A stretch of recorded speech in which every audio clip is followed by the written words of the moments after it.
All right, the first chord that I gave you guys is the A chord. Remember, the double line is always going to be the nut. Off to the left, you'll see the numbers of the frets. So you have fret number 1, fret number 2. Up on top, you'll notice there's an X and a couple of O's. The X means that that string is closed. It means you don't play that string in this chord. The O's mean you do play those strings, but you play them open, meaning you're not pressing on those strings, but you still play them as open strings. You'll notice the circles have numbers inside of them. Those numbers are your fingers. Remember, T for thumb, 1, 2, 3, and 4. So go ahead and take a minute and try to find where you're going to press with which finger.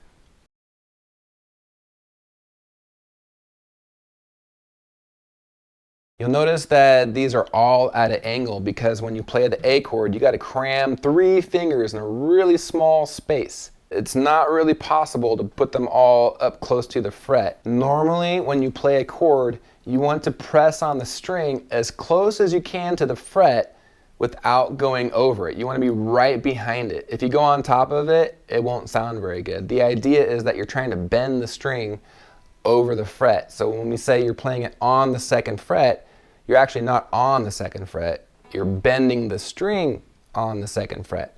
So you're going to do the best you can to get all of your fingers up as close as you can to that fret without going on top of it. Okay, good. Now is the time you want to press your fingernails straight down to the wood. Squeeze kind of hard. Make sure you're not hitting any strings around your fingers. And you want to double check it by playing it 1 string at a time. And it should sound like this. Skipping the 6th string, because that one's closed, starting on the 5th string.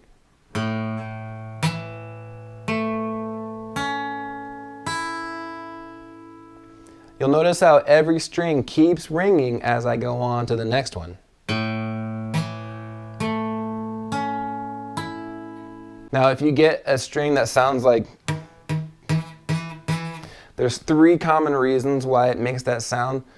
The most common reason is that you're not pressing hard enough. So try to press really hard on your fingers. You want to try to press that string all the way down to the wood. The next common reason is that maybe one of your other fingers is hitting a string it's not supposed to. For example, the 1st string here, remember we're playing that one open, but you got all these fingers here, right? So you got to kind of make a tunnel for that 1st string to go through. Because if you accidentally hit it with the back of your 3rd finger or even with the palm of your hand, it's gonna sound like that. So you want to open your hand up a little bit more or press straight down more with your fingernails pointing straight down to the wood to open that tunnel up so that string isn't getting hit by anything. And the 3rd most common reason is you're too far away from the fret. Now watch what happens as I move away from the fret. Here's where you should be.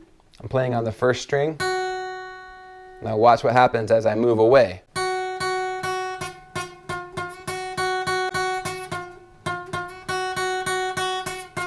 See, I'm not pressing any harder or any lighter. It's the same pressure, but as I move farther away, I have less leverage to bend that string over the fret. That's why it's really important to press as close as you can to the fret without going on top of it. Once you got this chord down and it's sounding good, let's move on to the next one.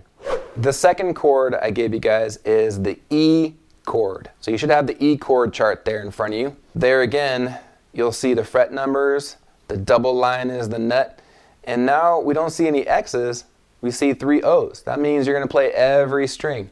3 of those strings you're not pressing on. The 6th string, the 2 string, and the 1 string are all open. So go ahead and take a minute and try to figure out where you're going to press to play the E chord.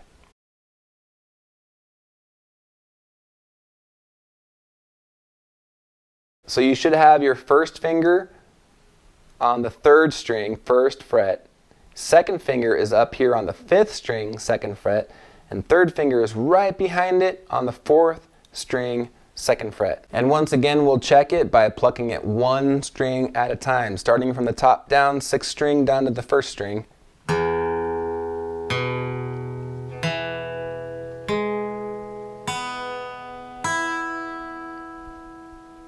You should hear every string continue to ring as you go through it.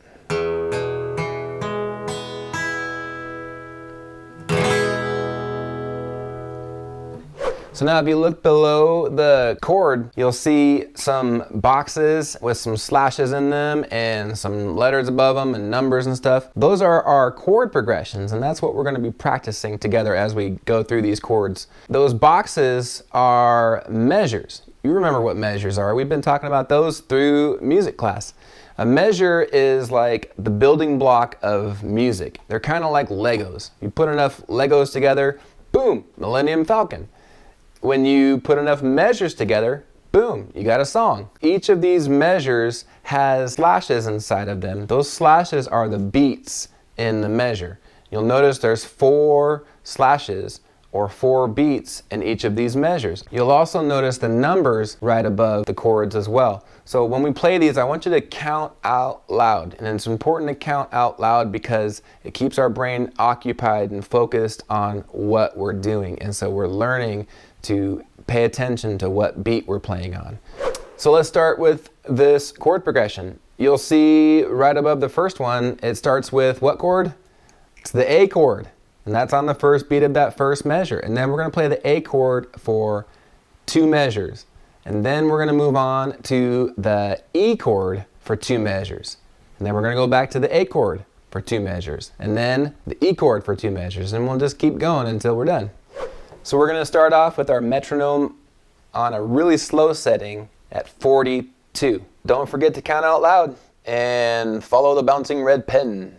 1, 2, ready, go. 1, 2, 3, 4. 1, 2, 3, 4. 1, 2, 3, 4. 1, 2, 3, 4. 1, 2, 3, 4. 1, 2, 3, 4. 1, 2, 3, 4. 1, 2, 3, 4. 1, 2, 3, 4. 1, 2, 3, 4. 1, 2, 3, 4. 1, 2, 3, 4. 1, 2, 3, 4. 1, 2, 3, 4. 1, 2, 3, 4. 1, 2. We'll end on A. 3, 4, and end on A. How'd you do? Did you get it? If this was still too fast for you, then you can go ahead and slow it down. There's no harm in slowing it down. The main thing is to keep a consistent tempo. So as slow as you need to go to be able to switch chords back and forth, then just go ahead and go that slow for every single beat and do the best you can. And then once you get better at it and it starts to feel more natural, then you can speed it up. But again, keep a consistent tempo. Your metronome is really going to help you out with that. So, good. Once you got that down, let's move on to the next one.